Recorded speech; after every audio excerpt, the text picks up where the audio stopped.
You're listening to episode 350 of the Membership Geeks podcast, and today we're going behind the membership as I talk to Nicola Taylor from Makers Momentum Club. You're listening to the Membership Geeks podcast, bringing you proven practical tips and advice from the leading experts on growing a successful membership business each and every week. And now here are your hosts, Mike Morrison and Callie Willows. Well, hello there. Welcome to another episode of the Membership Geeks podcast with your friendly neighborhood membership geeks. I'm Mike Morrison, one of those geeks, and the other, many would say the better. I'm Callie Willows. Yeah, you got to introduce yourself there. I know, I got to say my own name. It's a novelty. Hey, you've got to do the cold open as well. We'll get used to this co-hosting eventually. Yes, well, host and co-host. Yes, we're still going with that. Assistant to the host. Assistant to the host. All right, this is a very special episode of the show because once again we are going behind the membership and talking to a real, live, functional membership owner. Functional.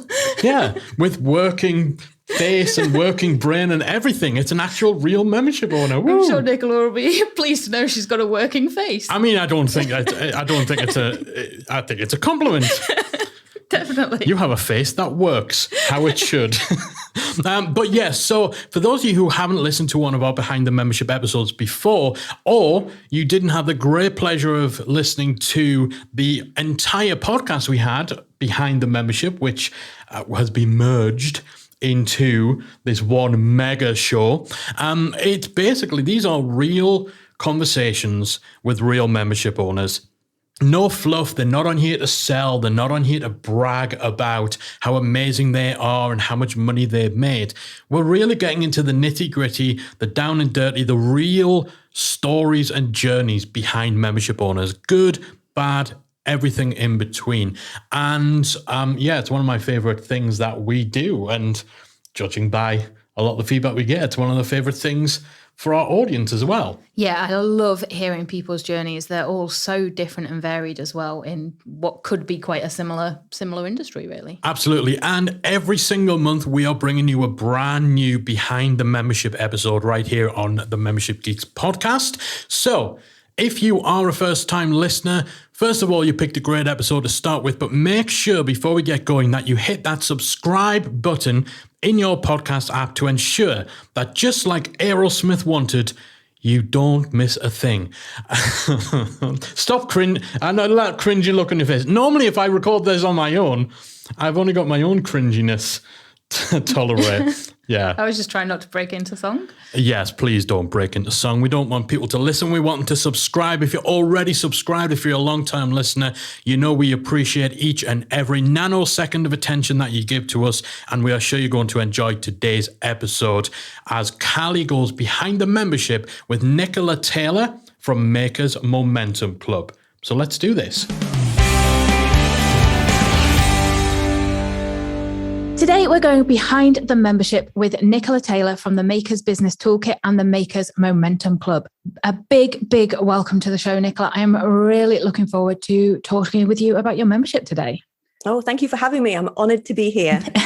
It's a pleasure to get this chance. And before we dive into all the kind of more interesting, exciting details, could you just give us an overview of what the Makers Momentum Club is and who it's for? Sure. So Makers Momentum Club is a business membership for artists, makers, and handmade business owners.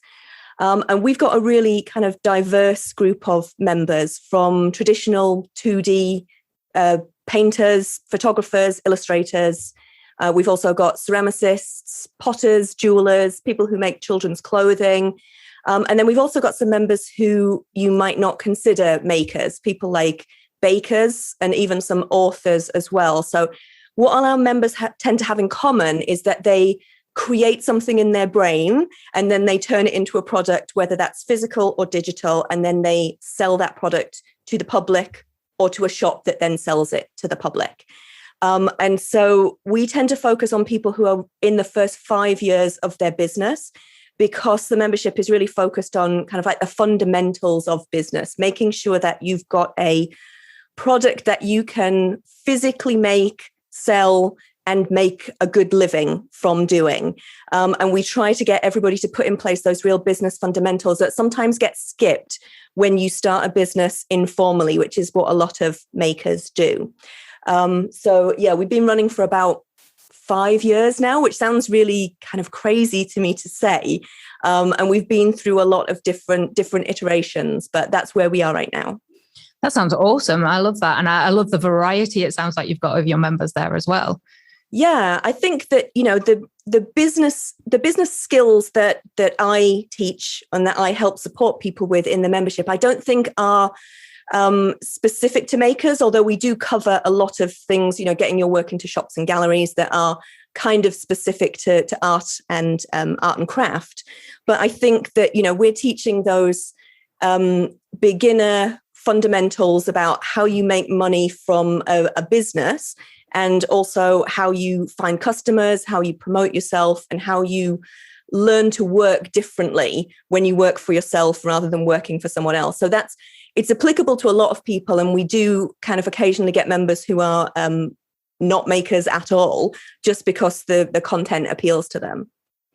Awesome. And so you've been going for about 5 years now, you mentioned there. So what inspired you to start a membership site in the first place? Well, I always kind of say that my membership was an accidental membership, because Makers Momentum Club started as a free Facebook group that was an add-on to another product that I sell, which is called the Makers Yearbook. It's a diary and a planner for artists and handmade business owners to set goals and to, kind of manage their working habits throughout the year. And in the original version of the Makers Yearbook, every month we had a challenge, like a thing that people could work on to grow their business, whether it was setting up an email list or getting started on social media or whatever it was. We had one of those each month. And in the second year, I was kind of like, wouldn't it be great if we could all do this together in a Facebook group?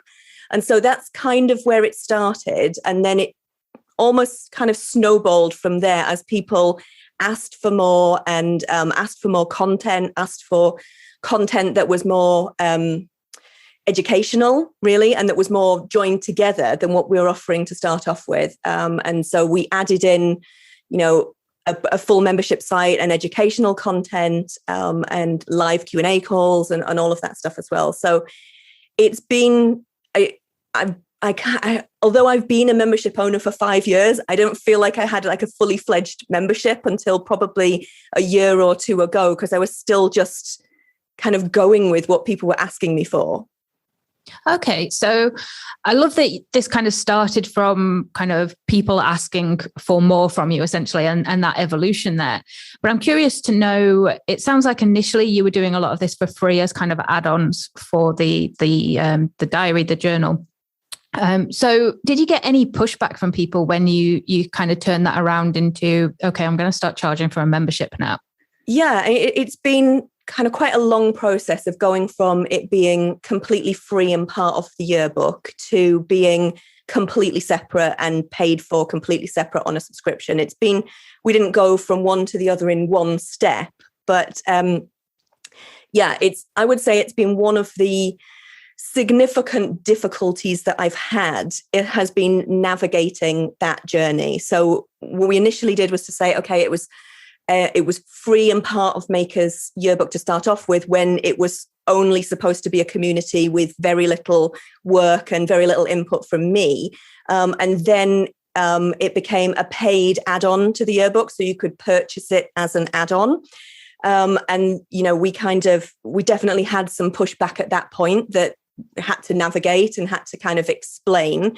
I just handled that really by being upfront about saying it's becoming an entirely different product than what was offered in the first place. And I'm happy to provide that, and I'm excited to provide it.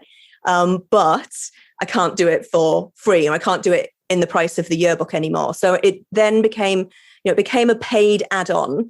And then after a while, what we were doing was every year people would buy the Makers Yearbook in that September to January period when people are buying diaries, and they would get the chance to add on Makers Momentum Club at that point. So essentially we were kind of like a closed membership, and also a closed membership where there was no automatic renewal. Everybody had to sign up again the next year. And so it was a huge amount of work just dealing with the confusion that went with that. People didn't know whether when they bought the book, did they have to buy this extra thing, or they forgot to buy this extra thing and then they weren't in the membership, and then people were confused about what they got with what thing. And so it just became very difficult to deal with. And also people thinking that they'd renewed and they hadn't, not wanting to deal with renewing. And so, you go through that process where every year you have to resell people on joining the membership again, because essentially they're joining from scratch. And that was the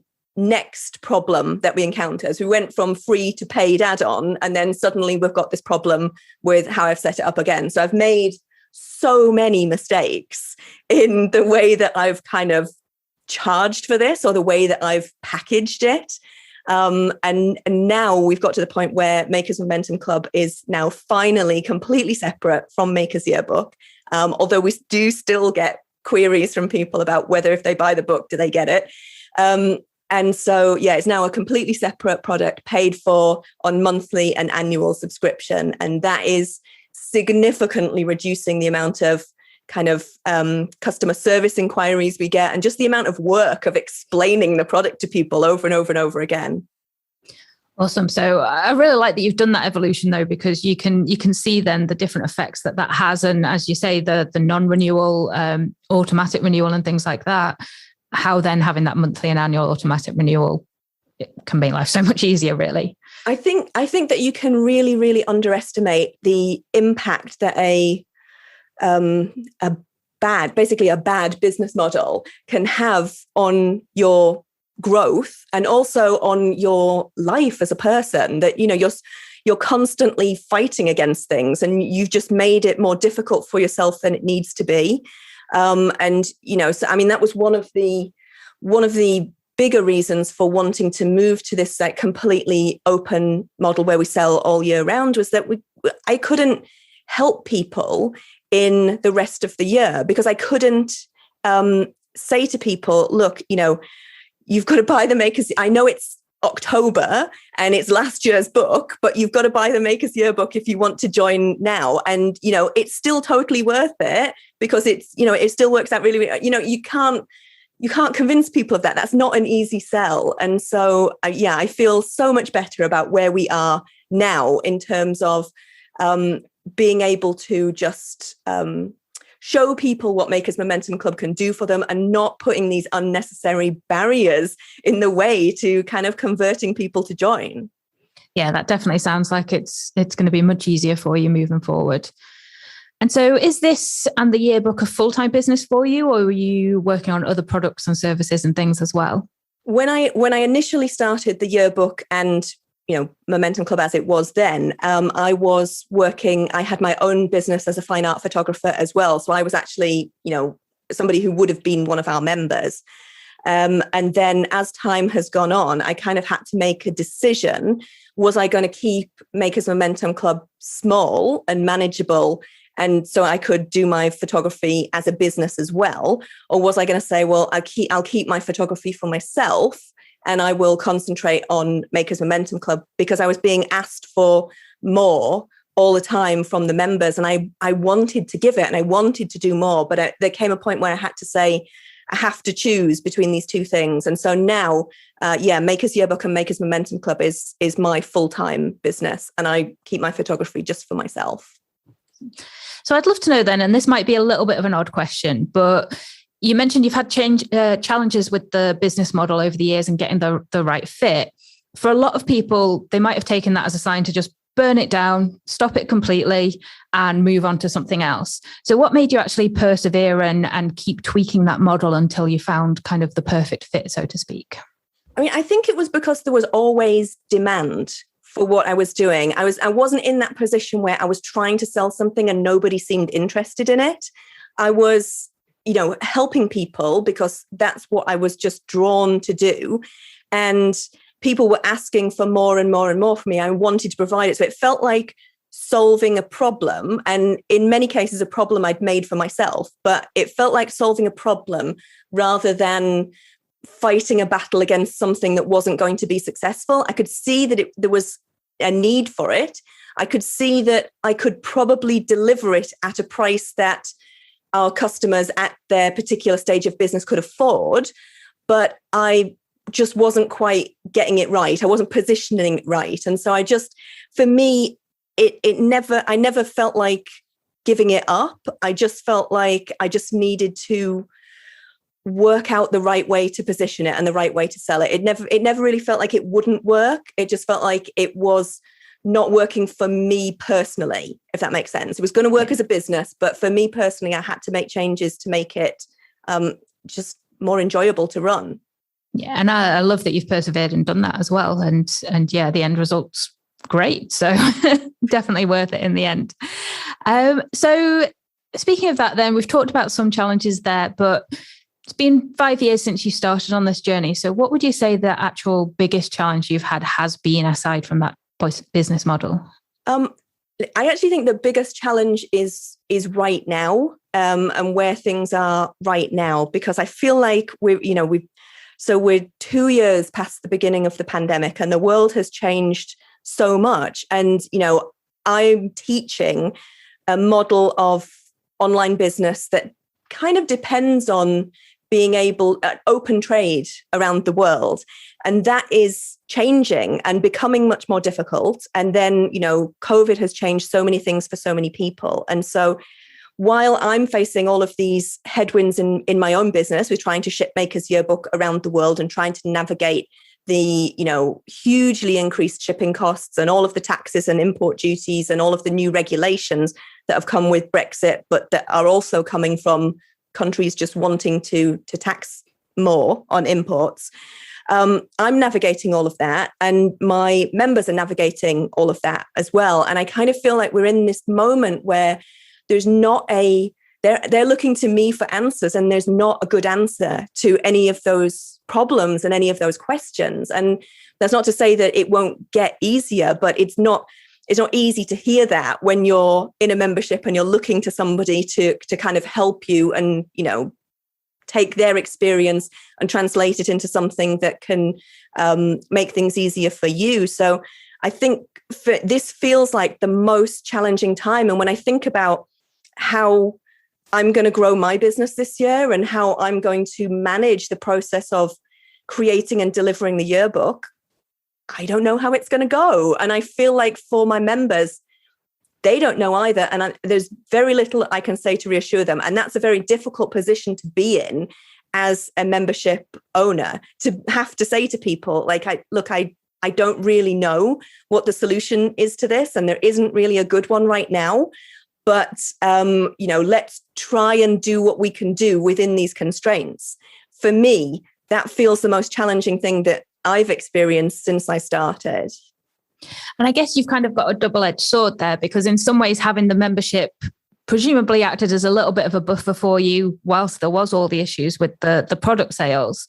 And at the same time, the fact that you're experiencing this with your members as well, you're trying to figure it out for yourself with your own physical product. Yes, you might not have the answers, but they can see that you're doing it too, as opposed to you're just kind of running the membership. You're not still selling products. You're not actually in the trenches with them, dealing with the same issues.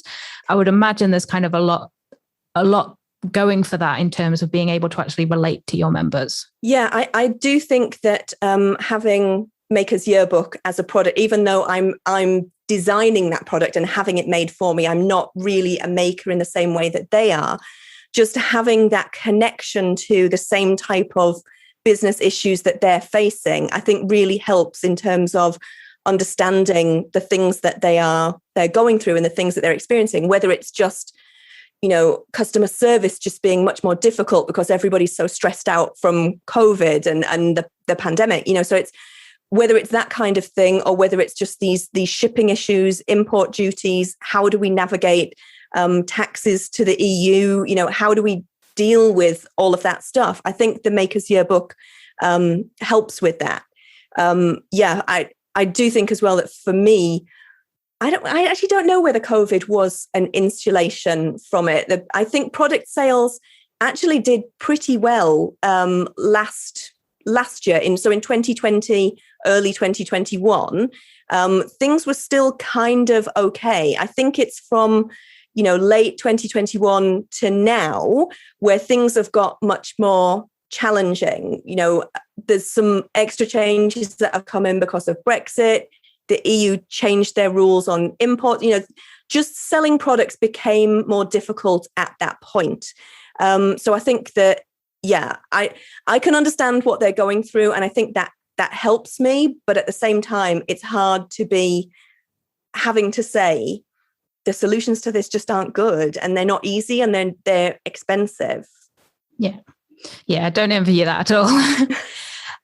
So I would love to know then, going back to COVID, how did you find that in itself affected the membership? Did you find that it actually led to more people finding you, or was there less people because of all the issues with shipping and things like that? How did it actually affect you on a growth scale? I think we had kind of like an initial growth in members, and then that tapered off. So I would say an initial growth when people were on furlough and people were anxious about, were they still going to have a job? Setting up a kind of like a maker business is something that a lot of people think about when they've got insecurity in a 9-to-5 job. It's kind of like, could I, or when a 9-to-5 job becomes difficult because you're being asked to do a lot of extra work that you don't enjoy, and you're being kind of pushed on your hours. So when life becomes difficult in your 9-to-5 job, that's when a lot of people think about leaving and setting up a business. So we got an influx of members at that time. But what we also got, which was very difficult for me to handle, was a huge increase in engagement with our existing members. And you wouldn't think that would be a bad thing. That sounds like a really good thing. But at the time, I was running the membership entirely by myself. So I was doing all of the admin work, all of the customer service work, all of the community management, coaching every day in the community. And it was completely manageable, and I didn't see any problem with it. I was completely fine. When we had maybe 5, 10, 15% of our members really actively engaged, and the rest were, sat back more and were more consumers of the content rather than people who were interacting with you and asking for a lot of one-on-one attention. When the pandemic began, that shot up to about 50%. And so it was hugely kind of overwhelming for me to suddenly have so many extra people coming to me and asking for one-on-one help. My model hadn't been set up to kind of cope with that. And I had not thought about it until that point. And we also had, obviously at that point, everybody extremely anxious. And a lot of my role at that point was just kind of like, again, soothing people's anxiety and saying, like, there's no good answer to this, but we're going to do what we can, and let's work on some things online that are going to help to protect you a little bit from what's going on. Shows were being cancelled and all of that stuff. It was the pandemic really, I think for me, changed the way that I wanted to run my business. I thought I was completely fine doing everything myself. I enjoyed doing everything myself. I enjoyed coaching all the time in my membership, but I definitely got really burned out. I would say, we went through the first wave of the pandemic. I was kind of okay. We went through the second wave. I was kind of okay. But 18 months later, I'm definitely feeling all of that extra kind of engagement with people that I went through at that point. So since then, I've changed things up a lot. I've, hired a VA who's working kind of quite a few hours a month with me now, outsourced my bookkeeping, done a lot of stuff that you spent really the last year putting systems and processes in place so people can actually help me, so that I can not be the center of everything all the time, because it really was very, very difficult to handle at that point. So you've got a small team helping you now, from the sounds of it, to take on that work. Yeah, that's right. Just a couple of people, but I'm hoping to grow even further. I want to bring on somebody to help it. We've still got things that members are asking for, co-working, and I want to bring somebody on to help with that as well. And, bring on more members of the team to help with marketing to bring people into the membership, because all the time that I was spending completely buried in stuff, doing everything myself, I really wasn't doing a good job of putting external marketing in place to draw more people to the membership. I was so focused on serving the members. And then, when the pandemic started, it became overwhelming to serve the members. And marketing really got pushed onto the back burner. So, we've been working over the last year on getting an evergreen funnel. So at least we've got a free offering that sets up a sequence that directs people towards the membership. That's a big improvement, so that at least we've got that. And working much more on organic marketing as well, because that's something where, over the last 2 years, I've just completely dropped the ball on that. So a couple of things to touch on there. So you mentioned there with the marketing that you've kind of got this funnel in place now, and that's starting to work well. What else have you actually done to get members over the years? What's worked well for you on that approach? Well, because the yearbook, the membership started as this add-on to the yearbook. The sales of the yearbook have been the primary driver of members into the membership. And even when we separated it off somewhat and we started selling Makers Momentum Club year round, those yearbook buyers were still the primary driver. And that was, that created problems in and of itself within the membership. So we would have a large number of new people join every year in January. And in January, everybody's kind of full of like New Year plans and really kind of big energy. And the community would kind of take off, and all of our existing members would get overwhelmed. And it caused a lot of problems. And then again, the way that we were selling the yearbook was mostly through advertising. So we would get this benefit that we would spend the money on the advertising. We would get the sale of the yearbook, and then we would get, the additional upsell of the membership as well. But organic marketing, having kind of any strategic and organized organic marketing into the membership, has been really, really a point of weakness. And, again, it was another situation where I was just like, this is growing, it's expanding, I'm doing all right, I'm not going to worry about it right now. But that's just, it's storing up problems for the future if you don't have those fundamentals in place. So I guess kind of like the last 5 years has been this process of continually trying to backfill the fundamentals that I did not put in when I first got started. I think that's great though, because it shows that you can still kind of start scrappy or accidental, as you mentioned it, and get up and running and have a successful membership without necessarily having put everything in place perfectly, or without having to kind of tick all of the boxes at once. Yes, it might be ideal, but you've got a successful membership despite having that kind of unconventional way of starting it.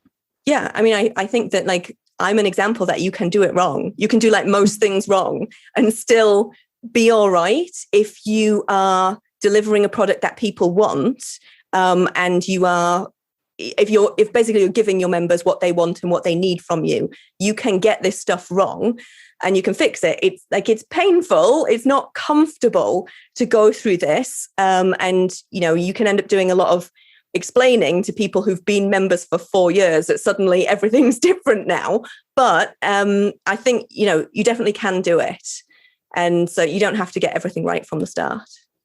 So I'd love to talk a little about retention then, because you've mentioned a couple of times about kind of keeping members happy and members asking for things. And so I'd love to know, how are you keeping members happy? What are you doing to keep them coming back month after month? I think that the thing that I've worked the hardest on for retention is the community. So we have a Facebook group for our community, and I've run that in a way that I'm not sure everybody would do. I've been really kind of militant about the atmosphere and the vibe in the community in a way that's probably in some ways slightly hindered engagement. There are a lot of, for makers and artists, there are a lot of free Facebook groups. And that's the kind of thing that in some ways I feel that we are competing against when people come and join our community. And those groups tend to be not very focused, a lot of complaining, a lot of only coming to the group when you've got anxiety about things, a lot of organizing members into things like Instagram pods. There's a lot of activity, but not activity that gets you towards making money from the things that you make, which is what we are absolutely focused on. I want people to be making money so that they can, have options and have opportunities from the things that they create. And so I want the community to be all about action and about taking action and always to be constructive. And so that is, I've worked really, really hard on that to create that vibe. And I think when we were smaller, it was difficult because it definitely did hinder engagement. People were a little bit unsure about what they could post and what was allowed and what wasn't allowed. And we seemed to have so many rules. People would sometimes complain about that, I don't know what I can post and why is it like this? But I knew that it was powerful to have a group of people together working towards the same thing, but that power could be diverted towards things that weren't as constructive if I wasn't really, really careful. And so I've worked really, really hard on the community. And I think now, after several years, obviously I'm better at managing it and handling those situations as well. But also our members are it's just a lovely community and people are so helpful and supportive of each other. And a lot of members are doing the work of pointing other members towards content that ordinarily I would be doing. So, and I think that has created this space that is, the content is useful and the content makes sure that everybody understands what they're supposed to be working on and what things need improving in their business, but the kind of like the cheering on that they get from other members and seeing other members' achievements, like I just think that keeps people happy and that keeps people maybe taking action in a way that they wouldn't necessarily do if they were just consuming the content. Awesome. And you mentioned the engagement boost that you got kind of with COVID and things in the members community. Is that something that you've seen stick around or is that then tapered off again? No, it definitely tapered off. It felt in many ways very similar to the January engagement boost that we would get every year when the New Makers Yearbook members joined. That it was there was a lot of people there who were full of I just want to say that kind of like contagious energy of the time that in January is all about optimism. And at that point was all about anxiety. And so I think that, that energy doesn't last. And so people would do a few things and take some action. But I think the members that we have that are really engaged in the community now are people who've been building over years, who are just steadily going through the content that we've got, just every month doing a little bit of something extra, and then they're just starting to see the results. And then those people become the biggest advocates in your community for continuing to stick around and actually encouraging other people to consume the content as well. Yeah, happy members are your best marketing assets. Yes. So I would love to know then, you mentioned there about content. Are you actually still producing new content month after month, or is there kind of a base library that people go to?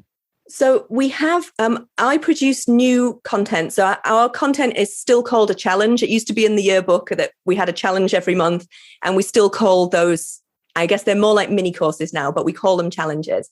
And I put out a new one of those every other month. When I started, it used to be every month, and that was a little bit, it was overwhelming for me. And I think it was also overwhelming for members. So now I do a new one every other month. And on the in-between months, we recap a previous one. I've also got a big kind of like foundation course for people in the first year of running their business that takes them through everything they need to get in place in the first year. So that's a big kind of like 48 weeks of lessons to help you just do the things you need to do in the first year. So there's a lot of content in there, and I am still adding more, but at a slower pace than I was at the beginning. But I think that, one of the things that's a big aim for me in the future is to add in more stuff that will encourage people to consume the content or take the actions from the content in a simpler, easier way. So, I love that in Membership Academy, the new kind of like member missions that you've got. And also there was kind of like a checklist of things that you could go through for achieving certain outcomes. I love that kind of stuff. And I think that's really, for our members, Overwhelm is a big thing. There's a lot of stuff that they have to do. There's a lot of stuff that they have to put in place. And, I don't want the content to become one more overwhelming thing that they have to do. So finding ways to engage them with the kind of like the high level stuff and getting them to just take the actions from the content, I think that's a big goal for me going forward. Yeah, I like that idea. It's I think that's the perpetual challenge as you're adding content is how do you make it really easy for people to consume still? Yes. Definitely. So I would love to know then, overall, what impact would you say having the membership has had on your life and business? I absolutely love running my membership. Like I never intended to do this. And I think, one of the challenges for me at the beginning was a lot of imposter syndrome about I just made a book and put a Facebook group with it. And now people are asking me what to do about things. And I'm not sure I'm the person to tell them. I had a lot of that at the beginning. But once I realized that I could make a genuine difference to people, it's been very, very easy for me to carry on and actually even occasionally become obsessed with it. I just absolutely love what I do. And through the pandemic and through the business model changes, there are times when it's definitely had a negative impact on my life, but the actual being with my members and with helping them has only ever had a positive impact on me. I absolutely love doing it. I think that, one of the things that came up during COVID was that there was so many of our members were not eligible for government assistance because they weren't making enough profit to get it.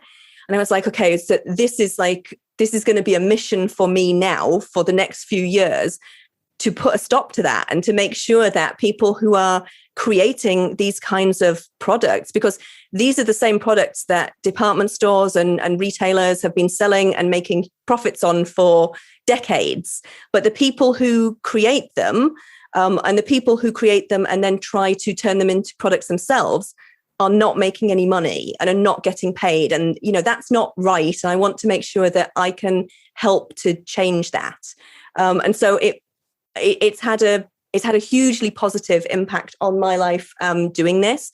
And I get a huge amount of fulfillment out of being able to watch people go through that journey of starting out and not feeling like they can do it, and then just putting a few things in place and seeing actually it's not as difficult as you think it's going to be. And so much of what is stopping you from being where you want to be is about confidence and about mindset and about being able to just ask for what you need from the people who buy from you. I love that. And yeah, I think something that I just popped into my head there is the membership actually mainly UK based because of the kind of things that you're teaching, or is it international? It's about 50% UK and then 50% from the rest of the world, predominantly the US, but also some in Australia. Australia is difficult because, with the time difference from the UK, it's difficult for people in Australia to be able to be on the live calls for Q&A. But yeah, it's probably about half UK. But I think that we don't teach any legislation, no taxes, none of that stuff.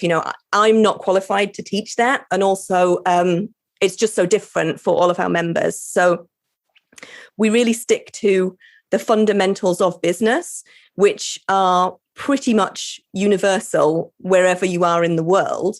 And all the mindset stuff and the kind of like working habits that we teach, that everybody suffers from that. People who are not makers, every small business owner suffers from those kinds of things. So I think that there's no reason why we can't have a more international audience and grow that side of it.